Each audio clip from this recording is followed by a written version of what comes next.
السلام عليكم، مرحبا بكم في وصفه من وصفات طبخ الليله. ان شاء الله اليوم غادي نقدم لكم طريقه تحضير كيكه بالفريز.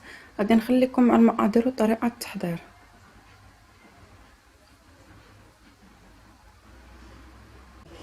كناخذ اناء كندير فيه 3 ديال البيضات، كنزيد عليها عبصه ديال الملحه، كنطرب البيض مزيان،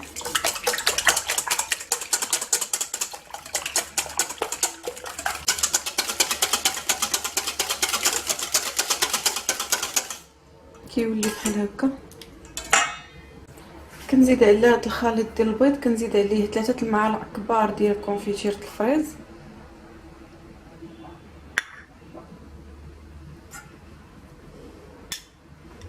او المربى ديال الفراوله،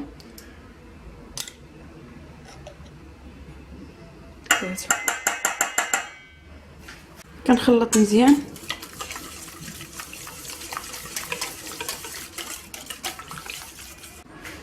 كنزيد كاس ديال السكر كلاصي،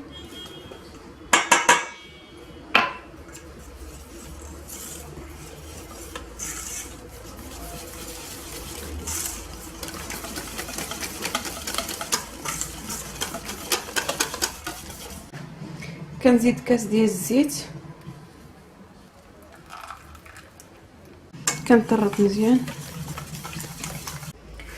غادي نزيد كاس ديال العصير ديال الفريز، خليط ما بين الحليب والفريز، كنطحنوه في الخلاط الكهربائي وكناخذوا منه كاس.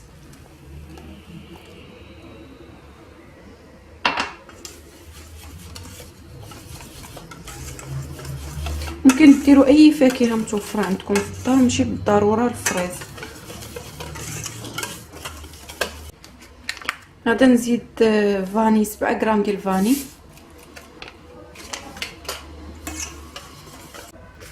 وغادا نزيد 3 الكؤوس ديال الدقيق. غادي نفس الكاس غادي نعبر به الزيت والدقيق والعصير. كنلول وكنخلط شويه، كنزيد الثاني، وغادا نزيد الثالث. ما خصهمش يكونوا عامرين بزاف. بالنسبه للمقادير ديال هذه الوصفه غادي تلقاوهم مكتوبين في الاول ديال الفيديو، حيت اغلبيه البنات يسولوني على المقادير.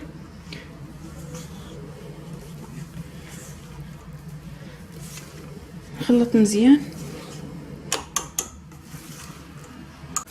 كناخذ شويه ديال الفريز قطعته طريفات صغار، كنزيد عليه شويه ديال الدقيق، كنخلطو مزيان مع الدقيق. هاد الطريقه هذه ما كتخليش لينا الفريز يهبط كله في التحت ديال الكيكه، يعني كيتوزع بشكل متساوي مع الخليط.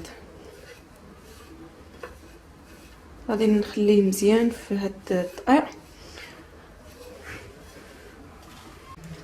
غادي نغربلو من الدقيق الزايد،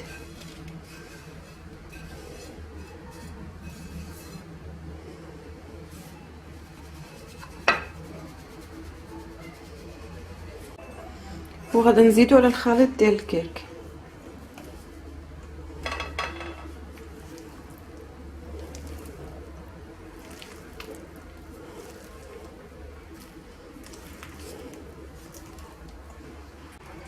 اخر حاجه غادي نزيدها هي 2 خمارات، 8 غرام 8 غرام، يعني 16 غرام ديال خماره الحلوى.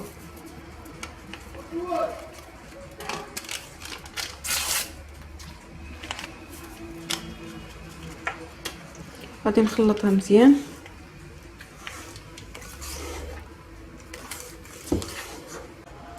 كناخذ المول ديال الكيك اللي غادي نوجدوه فيه.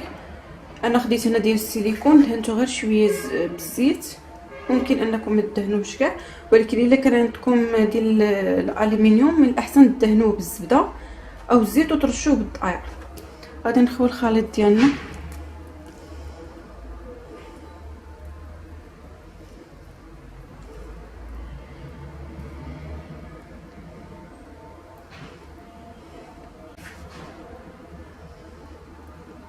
نقاد الوجه ديالها.